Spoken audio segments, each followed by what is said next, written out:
Caro telespectador e internauta, está no ar a última edição do ano do programa Moscast, o podcast do jornal de Mozambique Times. Há 2 meses que os moçambicanos experimentam uma das mais violentas manifestações pós-eleitoral. O Conselho Constitucional validou os resultados eleitorais anunciados pela Comissão Nacional de Eleições com ligeiras medidas no número de mandatos para a Assembleia da República e também para o número de votos para o candidato presidencial, para os candidatos presidenciais. O ato aumentou o escalar da violência. Hoje, juntamos em antena o teólogo e especialista em estudos de paz e boa governação, Anastácio Chembese, com quem vamos debater sobre a necessidade de manter a paz em Moçambique através de uma governação inclusiva. Doutor e reverendo Anastácio, agradeço por vir ao programa Moscast. E, antes de mais, eu gostava de falar um pouco sobre o Natal, que foi celebrado na quarta-feira, um Natal atípico, e em Moçambique particularmente, tendo em conta que foi celebrado numa situação em que os moçambicanos viviam um momento de violência e também violência e proibição ou limitação na circulação e depois também com anúncios de evasão de reclusos de uma das cadeias ou da cadeia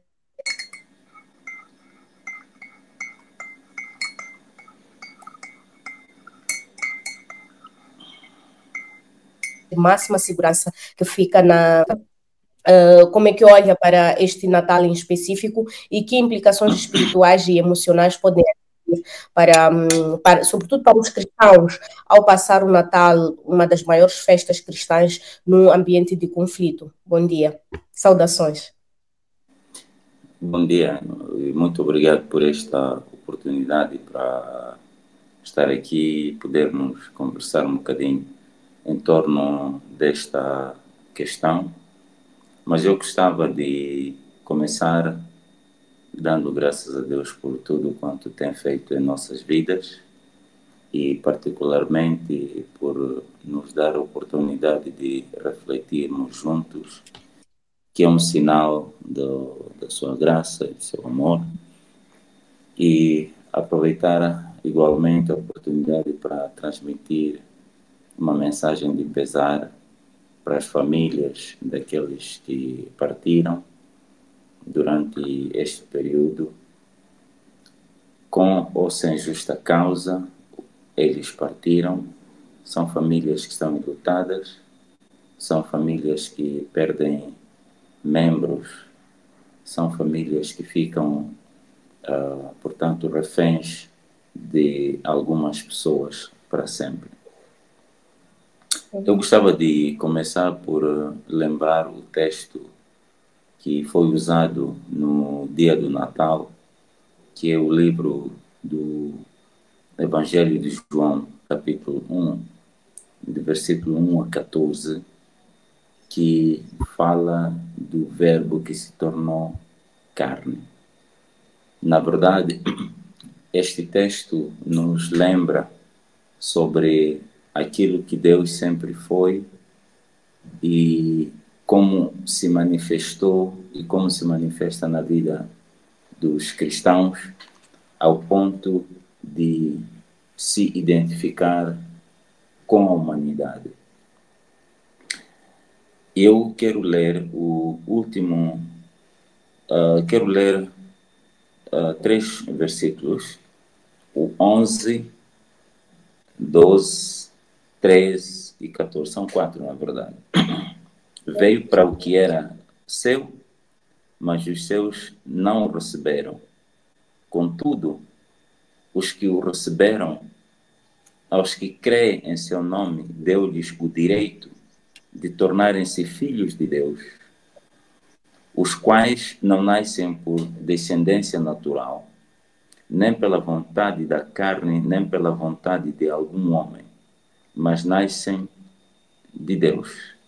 Aquele que é a palavra tornou-se carne e viveu entre nós. Vimos a sua glória, glória como do unigênito, vindo do Pai, cheio de graça e de verdade. Aqui começa a nossa discussão sobre a graça e a verdade. Sly, quando nós olhamos para a realidade do Natal, é um mistério que se manifesta Deus tornando-se humano ou Deus revelando-se à humanidade. E quando nós olhamos com mais atenção no livro de Gênesis, diz que no início Deus criou todas as coisas, mas particularmente quando cria o homem, Deus tira de si uma parte. Quer dizer que a existência humana não é sem Deus. Isto é, todas as coisas Deus criou de forma separada, mas quando chega no homem, Deus tira uma parte de si e cria o homem, cria a humanidade. Esta humanidade é parte de Deus. E aqui fala de duas palavras muito importantes que eu gostava que conversássemos em torno delas, que é a graça e a verdade. Nós passamos o Natal, os cristãos sabem que a festa do Natal é a manifestação de Deus como humano, aquele que vem para dar a vida, vida abundante. Mas ele vem como príncipe da paz, rei dos reis, entre outros termos que podemos usar. Na realidade deste ano, em Moçambique, nós não podemos afirmar da mesma forma, mas sentimos que a graça de Deus manifesta-se no homem a partir do momento que o homem aceita. Mas a manifestação da graça transforma-se quando nós aceitamos e fazemos ela viver o dia a dia. Aqui nós precisamos de lembrar que Deus é um Deus de verdade, é um Deus de amor, mas o amor não é uma coisa fácil, é uma coisa muito difícil, é uma coisa que às vezes é muito dura, mas ela só é possível quando há verdade. Quando faz-se alguma coisa com amor, sem nenhuma terceira intenção, quando se faz alguma coisa com amor, sem a procura de benefício próprio, estamos diante de uma verdade. E Jesus fala no Evangelho de João, eu sou o caminho, a verdade, e esta verdade significa que quem o segue não fica perdido. E no contexto em que nós estamos, a pergunta que nós fazemos é: será que nós estamos a viver com base na verdade ou estamos a viver com base numa verdade conveniente, aquela que faz com que determinadas narrativas possam transformar-se ou podemos procurar transformá-las em verdade? Estas são algumas das primeiras reflexões que gostava de fazer, mas dizer que é a minha primeira situação em que, fora do momento da Covid, até porque durante a Covid foi menos, mas agora nós estamos a ver muito sangue. E este sangue não está a ser derramado em vão. Em algum momento nós vamos ter que pagar por esse sangue que está a ser derramado. Uhum. E olhando para aquilo que é o hábito das famílias cristãs moçambicanas, que de facto são a maioria aqui em Moçambique, como é que sentiu que era o espírito desta quadra festiva, particularmente do Natal, porque ainda temos a segunda, mas esta primeira, que é o Natal, como é que sentiu este ambiente de celebração por parte das famílias cristãs? Foi um sentimento de muita tristeza, de muita dor, desolação, incerteza, particularmente quando as pessoas são privadas de suas liberdades fundamentais uma das liberdades é de movimento. As pessoas não puderam sair, ir aos templos para, em fraternidade, celebrar, tiveram que se confinar nas suas casas. E o ambiente de família na celebração do Natal é diferente. Nós estamos habituados a ir fazer a celebração litúrgica na igreja e depois voltar para casa, ter a ceia e outras celebrações de mais fraternidade e convivência. Este ano foi totalmente diferente. Estamos muito tristes, estamos muito sentidos e, quer dizer, foi totalmente descaracterístico daquilo que estamos habituados. Reverendo, este ambiente enfraquece o espírito dos cristãos? Penso que não. O cristianismo baseia-se na família. Na história da igreja, as famílias, antes de existirem templos, reuniam-se nas casas. O conceito de igreja não é um conceito de edifício, mas é um conceito de edifício espiritual em que cada um é igreja. Que é por isso que Jesus disse: onde se reunirem duas ou mais pessoas, eu estarei no meio de vós. Portanto, nós construímos templos como um lugar de encontrarmos-nos, de termos a fraternidade, de termos a possibilidade de dar um abraço, podermos falar e partilhar. Entretanto, por causa do hábito que já criamos ao longo de séculos ou décadas, sentimos essa falta. Mas o cultivo espiritual através da oração, através da leitura da Bíblia, através do louvor, quando acontece nas famílias, o espírito cristão não desaparece. E quando as pessoas se encontram, por causa dessa saudade que tinham, é uma celebração muito grande. Por isso cantamos, dançamos em celebração da nossa reunião, da nossa união em família cristã. A violência escalou níveis insustentáveis, caracterizado pelo caos total, com indivíduos a saquearem lojas e reclusos sendo libertos ou invadirem-se em várias cadeias do país. Como os resultados eleitorais podem ter contribuído para o agravamento da tensão política e social? Bom, eu não tenho muita certeza desta narrativa, porque pelos sinais que vínhamos observando, há um conceito que se chama alerta inicial, que os ingleses dizem early warning. Estes sinais em Moçambique estão há mais de 10 anos.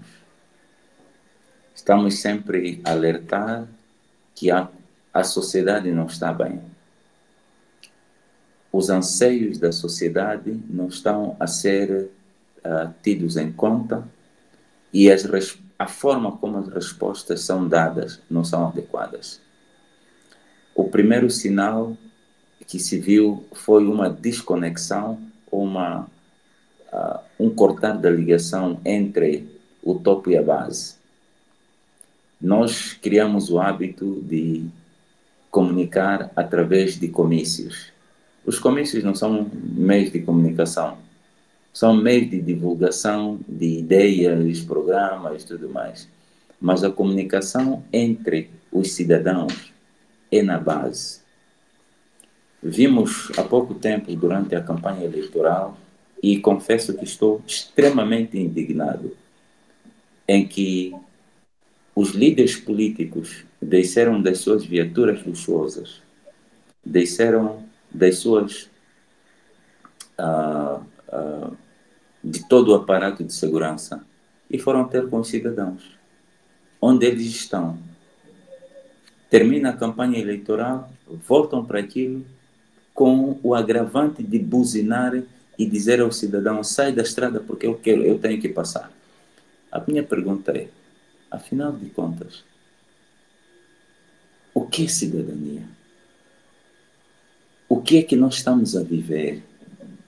esta desconexão que existe entre os líderes políticos e a sociedade resvala a este nível que nós temos hoje. Estamos a ver pilhagem acontecer. Estamos a ver efeitos da evasão de reclusos. E a coisa pior é que temos muitas versões da mesma história e não sabemos qual é a verdadeira. E nós estamos a viver numa sociedade de extrema desconfiança entre nós, e principalmente com os líderes políticos. Portanto, a mensagem do Natal sobre a graça e a verdade deixa-me concentrar no conceito da verdade. Nós precisamos trazer a verdade, porque a verdade nos liberta. O que nós estamos a ver é o efeito do que foi impregnado durante mais de 10 anos. Estamos a ver o culminar de uma sociedade em que as desigualdades sociais, econômicas e políticas são enormes.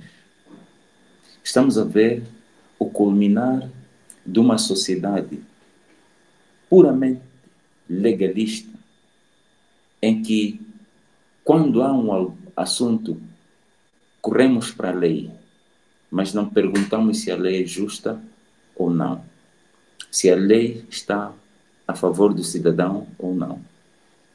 E a evasão dos reclusos da cadeia tem muito a nos explicar como sociedade. Como é que os reclusos, de um momento para outro, mais de 1.500 saem num ápice? Alguma coisa está mal explicada. Não é possível. Não é possível. Portanto, nós estamos no culminar de alguma coisa que, ao longo dos anos, não correu bem. E não vale a pena tentarmos justificar. O mais importante aqui é reconhecermos que algo não está bem, que é para procurarmos caminhos para a paz. Para a paz, para a justiça e para a reconciliação. Caso contrário, vamos entrar num momento, e penso que esse é o grito que está nos bairros, principalmente na cidade de Matola e parte da cidade de Maputo. O grito das famílias é sobre insegurança. Não sabem o que vai acontecer. Ouvimos falar de homens katanas, ouvimos falar de uma série de coisas. E o que provavelmente vai acontecer nos próximos dias é que o efeito dos saques termine nas famílias, porque já não haverá mais nada que roubar ou saquear nos armazéns. Então, as casas e as famílias serão as próximas vítimas. Portanto, haverá escassez daqui a pouco, daqui a mais alguns dias. E praticamente os moçambicanos vão se guerrear entre eles. Absolutamente. Vamos entrar naquele... Há um provérbio que diz que numa casa onde não há pão, todos ralham. E ninguém tem razão. É o que vai acontecer muito provavelmente nos próximos dias. Aliás, já começou ontem, falei com um amigo em Nampula, disse que meio litro de gasolina estava a 120 meticais. E as pessoas que dependem de táxi-moto não têm outra forma de viver se não se submeter. Então, entramos no oportunismo, entramos no exagero, entramos na extorsão total.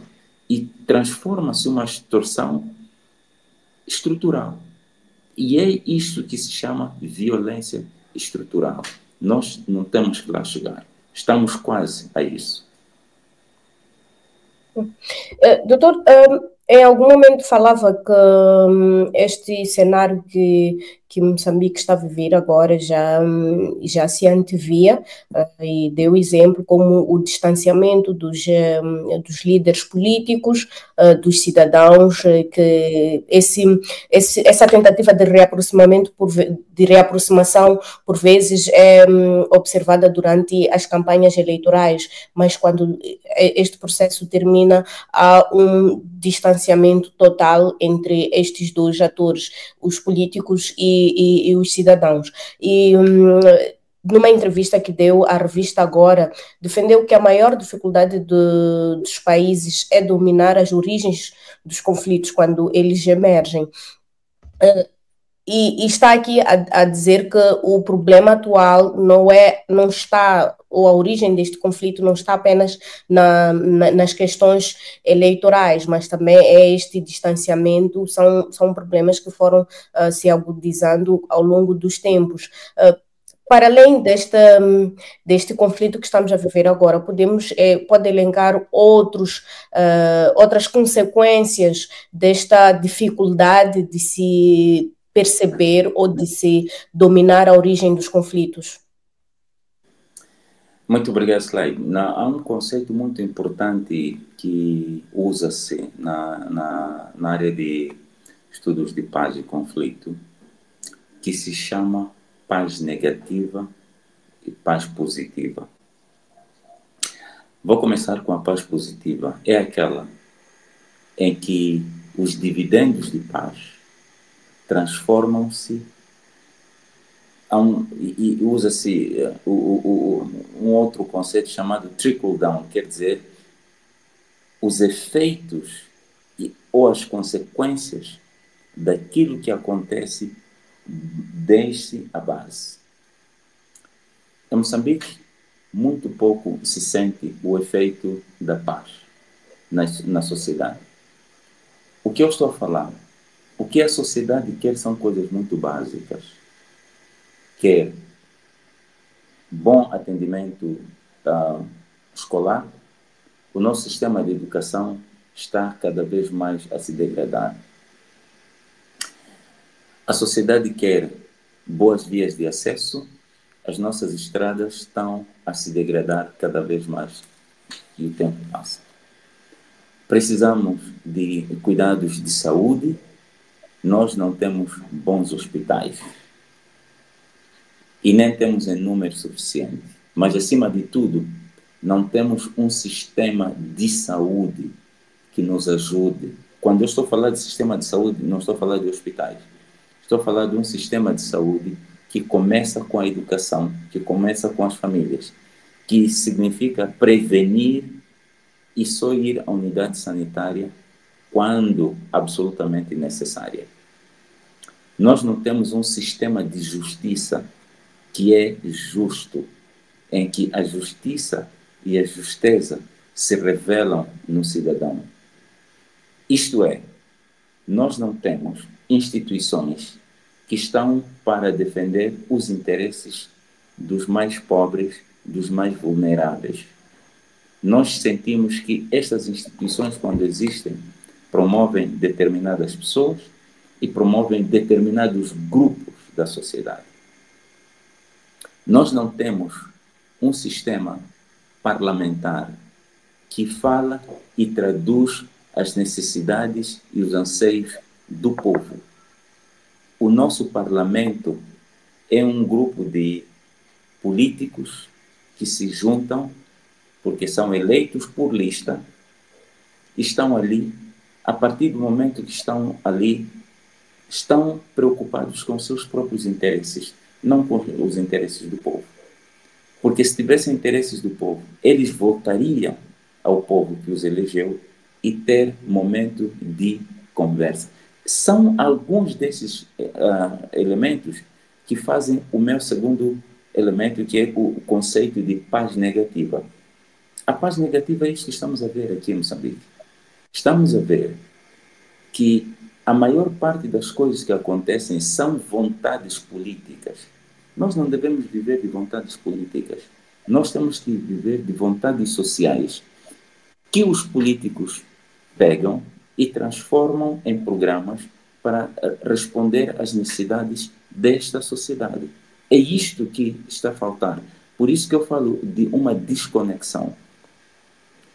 Quando vemos um determinado partido, seja ao nível do município, seja a nível da província, seja a nível nacional, que transforma o seu manifesto em programa, é do partido. Nós queremos um pouco mais. Nós queremos um programa da sociedade. O partido voltar para a sociedade e dizer: é isto que nós pensamos. O que é que vocês pensam em relação às nossas ideias? Porque quando isso não acontece, sentimos que aquele partido sente que ganhou. E eu sou totalmente contra a ideia de ganhar. Em eleições, as pessoas não são ganhas, as pessoas são eleitas. Quem tem mais votos é eleito. Não significa que ganhou. Quem ganhou são todos. Porque aquele que é eleito, no fim, vai governar sobre todos, inclusive aqueles que não os elegeram. Inclusive, tomar conta das minorias, dos grupos mais vulneráveis. Isso é que é paz positiva. É este caminho que nós queremos. Nas condições em que estamos, lamento dizer que não é o caso. Reverendo, numa destas entrevistas também chegou a dizer que o censo geral da população, por exemplo, o nosso censo, que é dirigido pelo Instituto Nacional de Estatística, serve para compreender as dinâmicas demográficas, de modo a auxiliar os decisores a tomarem medidas acertadas sobre o desenvolvimento do país. E as estatísticas mostram que os jovens e as mulheres são a maioria no país. Sente que há algum interesse ou as necessidades destes grupos sociais são colocados como prioridade, ou nem por isso? Esteve aqui a levantar a questão do acesso à educação, do acesso à saúde, que tem sido um problema no nosso país atualmente, ou melhor, já há alguns anos. Obrigado. Há um conceito que usa-se muito, que são políticas públicas. Está provado que a maior parte da população de Moçambique é jovem, e estamos a falar de uma juventude entre 17 e 19 anos. A pergunta é: quais são as políticas públicas existentes que respondem a este grupo particular? Essa é uma coisa. A outra coisa: se existem políticas públicas que respondem a esta necessidade, a este grupo, ou a estes grupos particularmente, como é que isso se transforma no dia a dia das comunidades? Por outro lado, nós temos um grupo de mulheres. Como é que as mulheres são tratadas na sociedade através das políticas públicas, através das instituições, para que elas sejam protegidas, sejam promovidas e sejam empoderadas? Muito pouco. Muito pouco. Portanto, há muitas coisas que nós temos que olhar. E às vezes fala-se de gênero de forma transversal. Não tem que se olhar de forma transversal, tem que se olhar de forma particular e peculiar, que é para incentivar a elas, empoderar a elas, para estarem em pé de igualdade com os homens. Essa é a questão de fundo. Não deve-se pôr as mulheres em lugares secundários. Mas também não se deve colocar as mulheres nos lugares em que se coloca para trazer alguma equidade ou igualdade. Tem que ser real e dar poder suficiente para que elas possam avançar. Por outro lado, particularmente na questão da juventude, eu tenho sérias dúvidas de que o grito e a língua e linguagem da juventude são percebidos. Por exemplo, os jovens ficam muito tempo nas redes sociais, utilizam muito os canais digitais para resolver os seus assuntos, inclusive vocalizar aquilo que lhes vai na alma. Por exemplo, ao longo deste tempo, viu-se que as manifestações foram mobilizadas em grande medida usando as redes sociais. A pergunta é, o que é que nós estamos a fazer para que as redes sociais sejam um porto seguro para todos nós? O que é que os órgãos de comunicação social fazem para ajudar? Estou a falar particularmente dos órgãos de comunicação social públicos, porque usam o dinheiro e recursos públicos para o bem comum. O que é que esses fazem para empoderar cada vez mais os jovens e as mulheres para se autoafirmarem? Estas são algumas das perguntas que devem ser colocadas nos programas de governação para responder determinadas coisas. Falamos muito na questão por exemplo, habitação para jovens. O que vai resolver o problema da habitação de jovens não é construção de habitações, não é isso. O que vai resolver o problema da habitação é criação de condições. Eu vi em muitos países em que os governos preocupam-se em atribuir talhões parcelados. Esses talhões parcelados têm estradas, têm água, têm energia. E eles dizem, estão aí lugares parcelados. E o que nós fazemos hoje? A Constituição diz que a terra é propriedade do povo, ou do Estado. Mas nós estamos a vender e comprar terras. Onde é que está o Estado? O Estado ficou um conceito conveniente quando é para agir, mas quando é para defender os interesses dos cidadãos, não. Olhamos para os bairros de expansão nas nossas cidades. Autêntica desorganização. Os municípios não conseguem organizar e transformar esses bairros em novas vilas, em novas cidades. Por quê? Porque é uma desorganização total. E isso mostra a dificuldade que o Estado tem de responder nas políticas públicas para os grupos de cidadãos mais vulneráveis.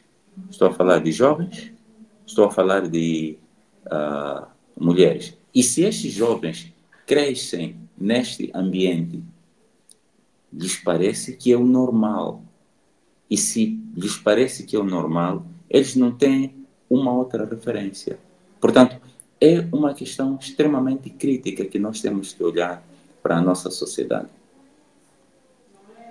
Reverendo, e como é que pode ser ultrapassada esta questão e tornar até a governação inclusiva, olhando para as prioridades dos jovens, olhando para as prioridades das mulheres?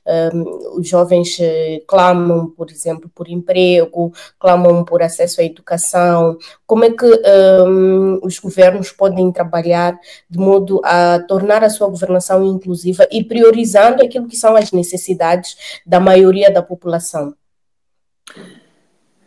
Tornar uma coisa inclusiva, primeiro, tem que haver vontade política. E a vontade política deve descer até a base. Falar com as bases, buscar os seus anseios, e eles vão dizer exatamente o que pensam e como pensam.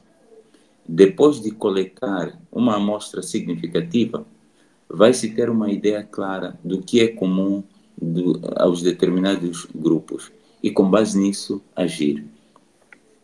Eu fiquei agradado, mas ao mesmo tempo estou surpreendido que nada está a acontecer. Quando a ADIM foi criada, eu vi um projeto muito interessante de construção de casas resilientes para a população. A questão da dignidade humana, estou a falar de Declaração Universal dos Direitos Humanos. A habitação é uma questão muito básica que toda a gente precisa. E ali eu vi que eles tinham projetado construir casas muito básicas, com saneamento básico, energia. Isso resolve um problema muito sério. Primeiro, resolve o problema de saúde das pessoas. As pessoas vão ter como, por exemplo, esticar uma rede mosquiteira, vão ter mais tempo de convívio de família e pensar em coisas mais produtivas. Sabemos qual é o efeito da energia elétrica. Muda a situação de vida das pessoas. Vão ter uma vida melhor. Infelizmente, isso não está a acontecer. Desculpa, parece desviar o assunto. Quando nós olhamos agora para os efeitos do ciclone Chido, é triste o que aconteceu. Mas se a mesma catástrofe ou de proporção semelhante andar pelas províncias, vamos ter o mesmo nível de desgraça. Por quê? Porque as nossas comunidades são extremamente pobres. Não temos ordenamento territorial, fala-se isso há mais de 20 anos. Não vejo ordenamento territorial algum. Aquelas pessoas que têm a força física para fazer determinadas coisas, em vez de continuarem a fazer para as coisas mais produtivas, em primeiro lugar, direcionam para a sua sobrevivência. Quando mulheres têm que fazer longa distância para ir tirar 20 litros de água para a sua família, estamos a dizer, essas estão coartadas da possibilidade de ter uma vida mais saudável, mais tempo de repouso, mais tempo de convivência e até de confeccionar refeições para as suas famílias. Isto é crítico. Às vezes as pessoas pensam que o nosso desporto não anda bem porque parte do problema tem a ver com as nossas comunidades. Os jovens, as crianças, não têm hábitos saudáveis porque elas nascem e crescem em ambientes de pobreza. É isso que nós estamos... Tem que haver uma vontade política muito forte de dizer: vamos combater a pobreza de forma séria. E não é pobreza urbana, estamos a dizer pobreza. Quanto mais pobreza rural for combatida, a pobreza urbana também vai acontecer e a prosperidade das nossas sociedades será automática. Portanto, este é um assunto extremamente sério que me parece que estamos a prestar muito pouca atenção. Olha para o exibicionismo que acontece nas cidades. São pequeninos grupos que procuram mostrar aquilo que têm do melhor e da última geração. Mas a maior parte dessas pessoas vem de famílias que vieram do campo e elas perderam a ligação com o campo. Significa que alguma coisa não está bem. E isso me faz levantar uma questão que para mim é básica. Chama-se cultura. Enquanto nós não conhecermos a nossa cultura, enquanto nós não conhecermos as nossas origens, vamos estar perdidos nas cidades. Desculpa fazer rir um bocadinho. Me lembro do malogrado presidente Mugabe.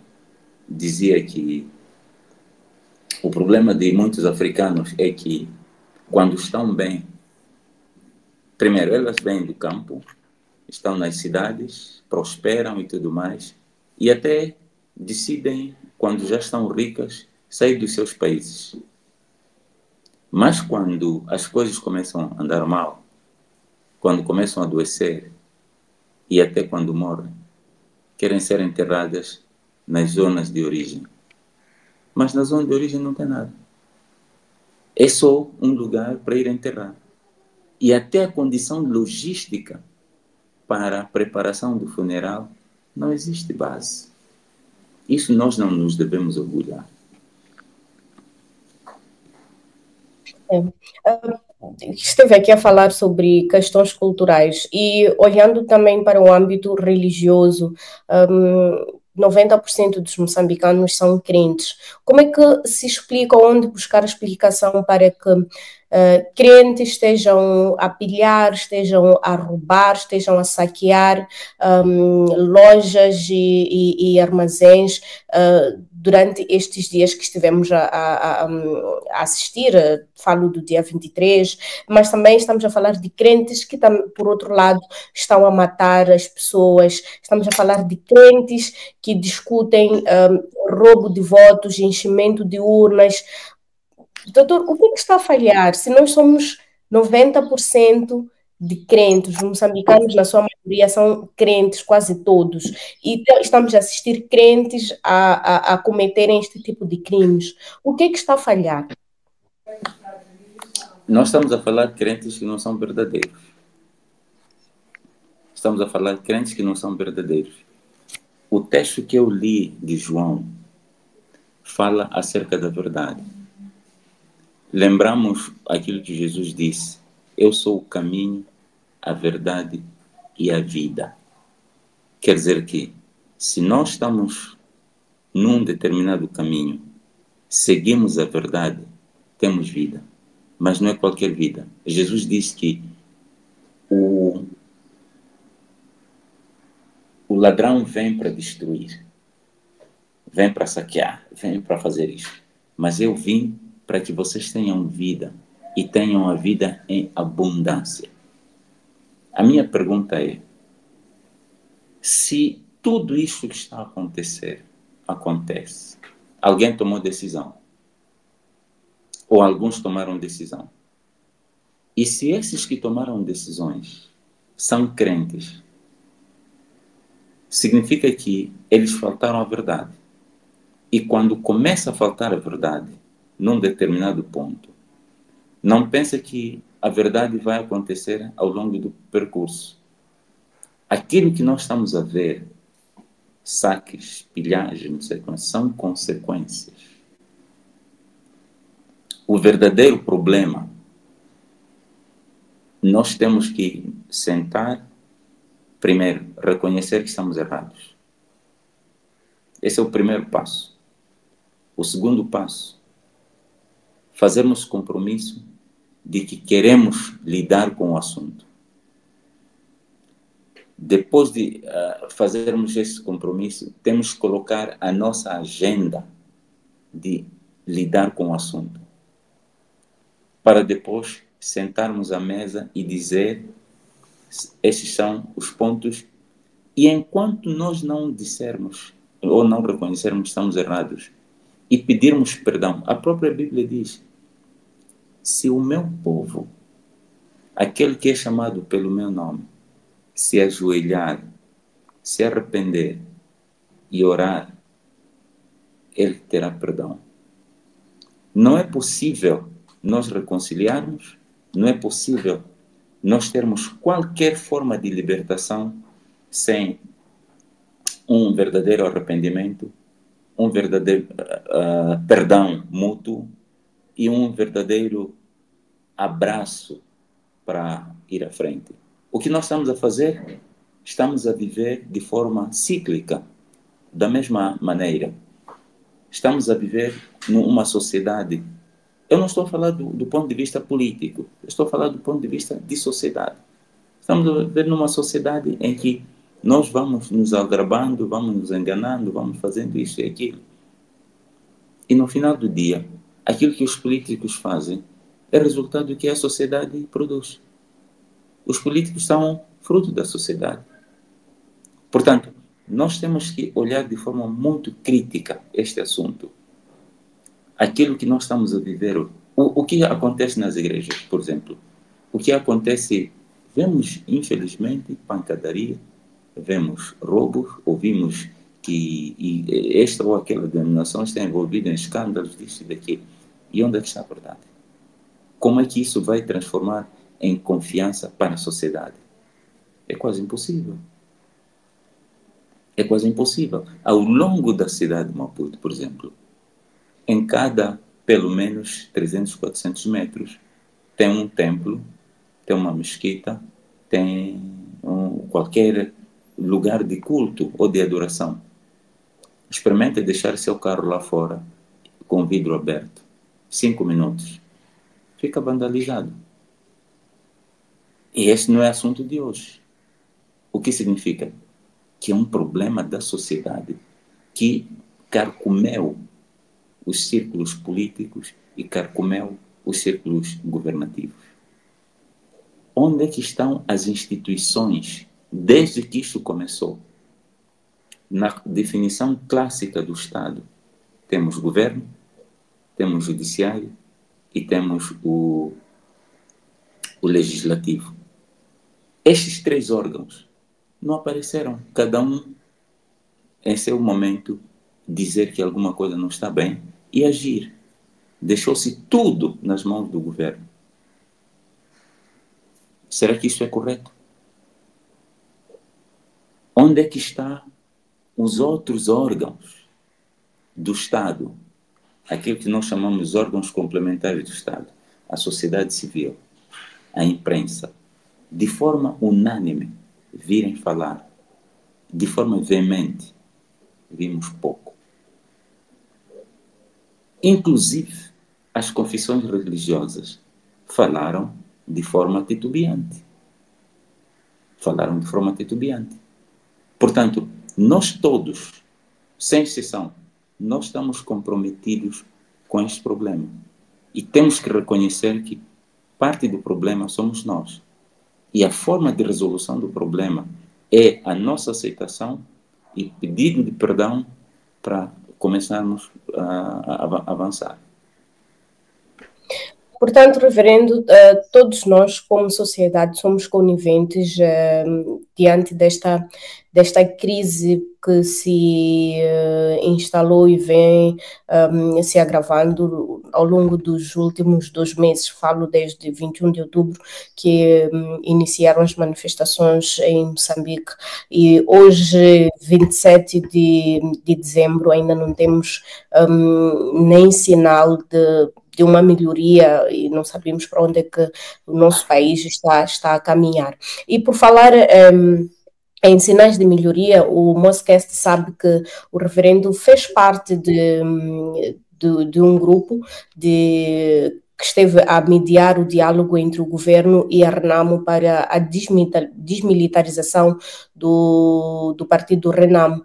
Que lições é que, neste momento, Moçambique, no geral, e o governo moçambicano pode aproveitar deste processo? O que é que se pode buscar de positivo neste processo de desmilitarização? E olhando mesmo para a sua experiência neste processo, o que é que o reverendo pode oferecer para que se devolva a estabilidade aos moçambicanos? Bom, eu não gostava de olhar de forma individual, mas olhar de forma coletiva. Nós, como sociedade, nós temos pessoas com experiência, pessoas com boa vontade para contribuir. Temos falado em fóruns públicos e privados da disponibilidade que temos como indivíduos, mas também com outras pessoas, para podermos contribuir para o nosso país. Nós não temos outro lugar chamado Moçambique, senão este. E o nosso interesse em ter uma sociedade de paz, de concórdia e harmonia é total. Portanto, penso que, tal como eu, muitos outros moçambicanos existem. Slide, eu gostava de dizer que, apesar de nós termos estado na mesa do diálogo, nós tínhamos outras plataformas de ir buscar informações, de ir buscar ideias, de ir buscar sabedoria e conselhos. Utilizamos estes e íamos alimentando de tal maneira que nós íamos procurar influenciar processos. Daí que eu penso que alguma base ainda existe, alguma sabedoria está lá na base, está na comunidade, e todas as pessoas querem viver em paz. Portanto, a disponibilidade das pessoas está lá. O mais importante é que nós fazemos isso sem nenhuma expectativa de troca. A nossa expectativa é paz para todos nós. Volto sempre à questão bíblico-teológica sobre a necessidade de cultivar a paz. É importante lembrar que Jesus fala aos seus discípulos e chama-lhes de bem-aventurados nas beatitudes. Ele fala, bem-aventurados são aqueles que procuram pela paz e tudo mais, porque deles, elas terão a possibilidade de ver o reino de Deus. Todos nós estamos à procura de viver o reino de Deus na terra. Todos nós temos a parte boa do nosso coração, da nossa mente e das nossas mãos para oferecer e emprestar à sociedade. Conhecemos e vemos muitas pessoas e às vezes as pessoas perguntam: como é que vocês moçambicanos conseguem contribuir para muitas coisas, para muitos processos fora de Moçambique, mas não conseguem para vocês próprios lá dentro? E isso é de veras admirável. Se nós conseguimos fazer coisas boas ou coisas que são reconhecidas lá fora e não conseguimos fazer para nós próprios, significa que nós temos um problema muito sério por resolver.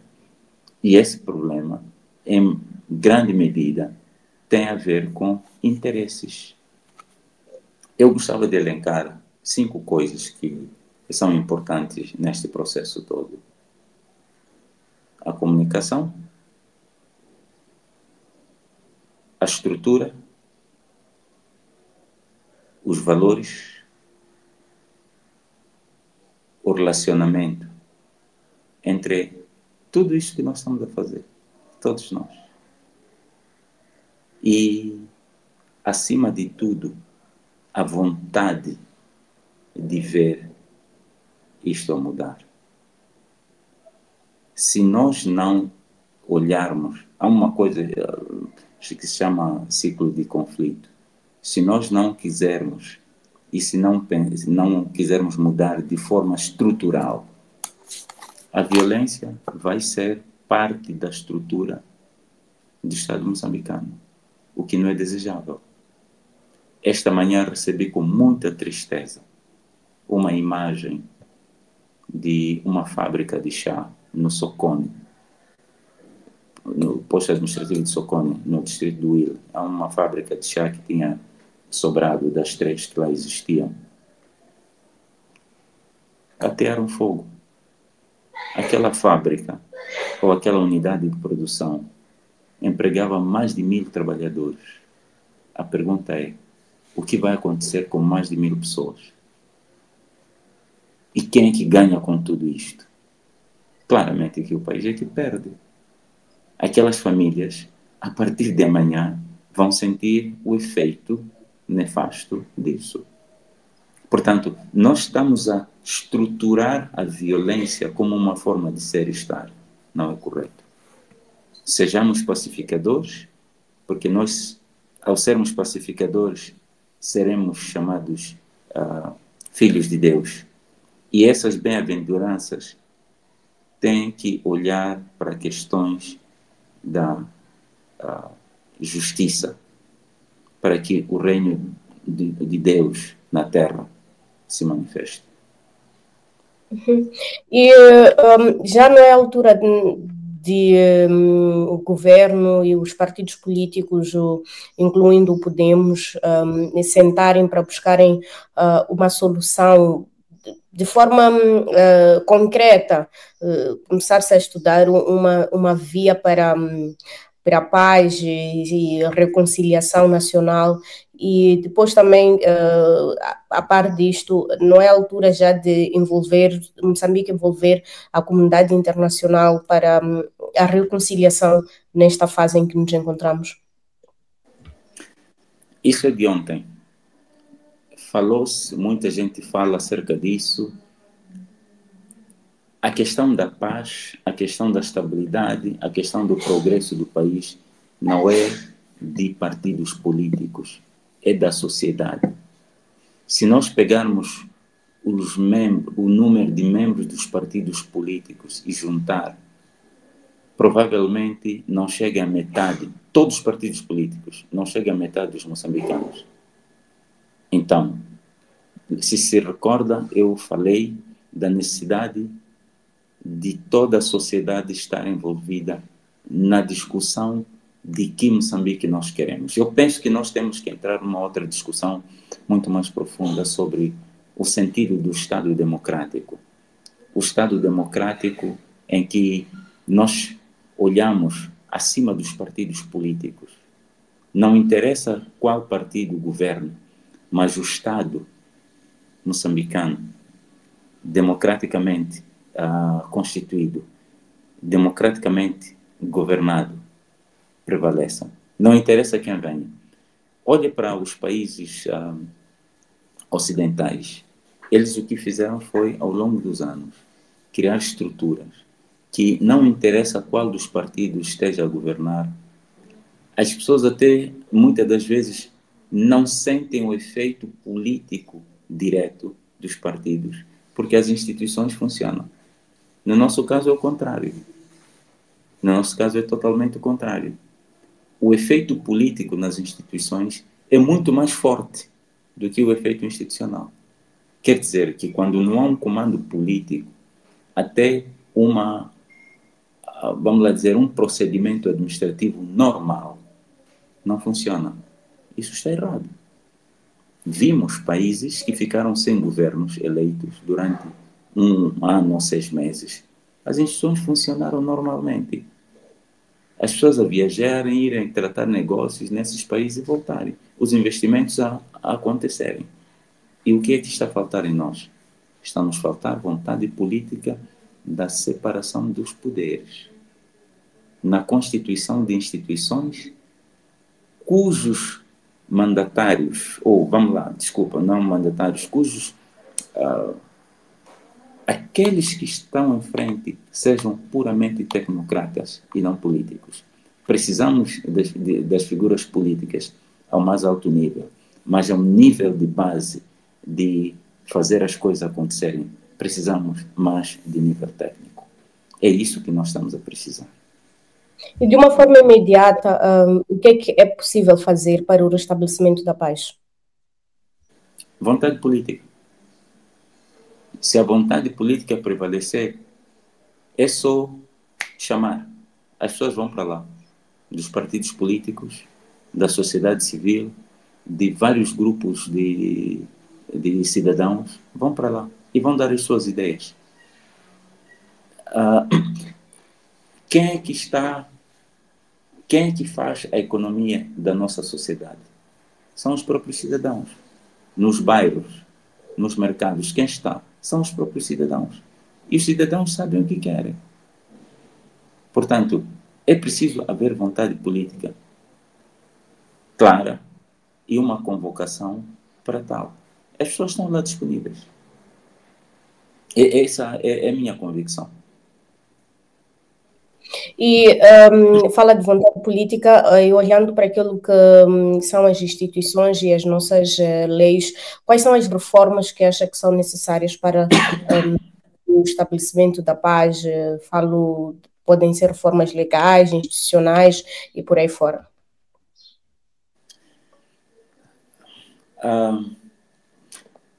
Quando nós olhamos para a história da humanidade, vemos que as pessoas existiram antes das leis.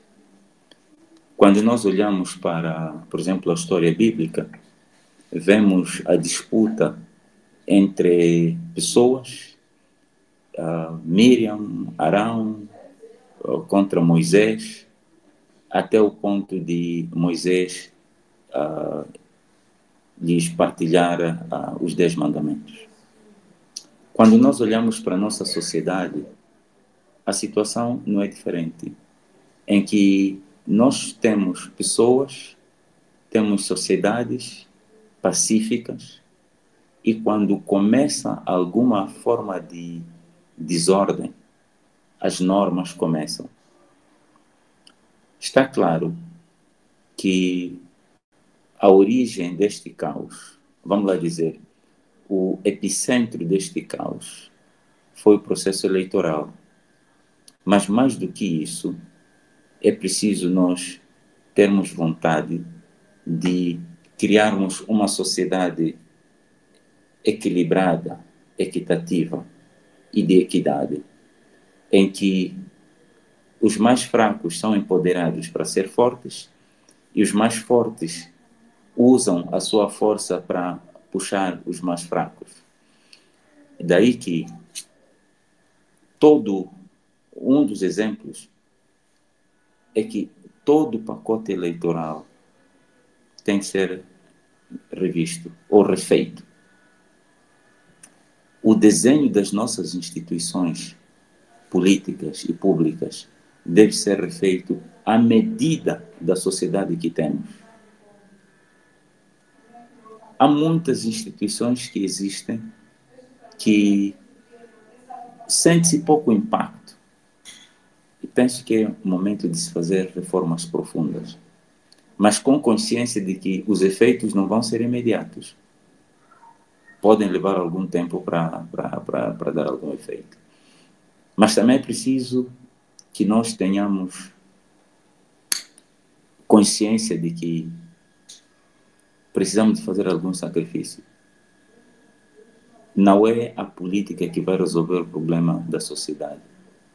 É a própria sociedade organizada que vai determinar políticas, que vai determinar a economia, que vai... Enfim, e a economia, ao nível macro, deve servir para os interesses da política.